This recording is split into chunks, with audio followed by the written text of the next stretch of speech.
Баршаңызға сәлем достар, сіздермен бірге супер келін Диана. Бүгінгі видео шығарылымда дәмі дәл мороженыйға ұқсайтын дәмді чизкектерді біргелікте жасаймыз.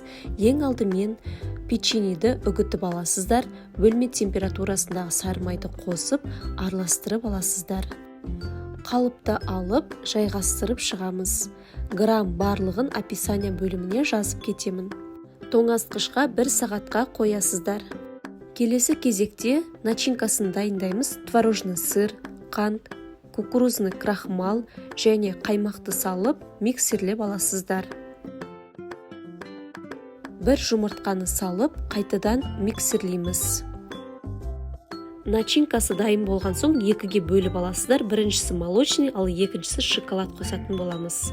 Бірінші начинкасын салып 2-3 сағатқа тоңазытқышқа қоясыздар.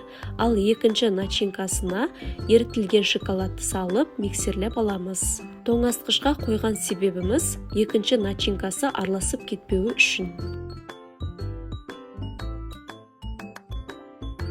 180 градуста 30-35 минутта дайын болады.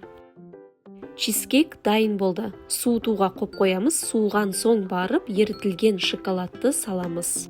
Қалауыңыз бойынша кез келген жеміс-жидекпен безендірсеңіздер болады. Видео ұнаса лайк басып, комментария жазып қалдырыңыздар. Келесі кездескенше сіздермен бірге болған супер келін Диана.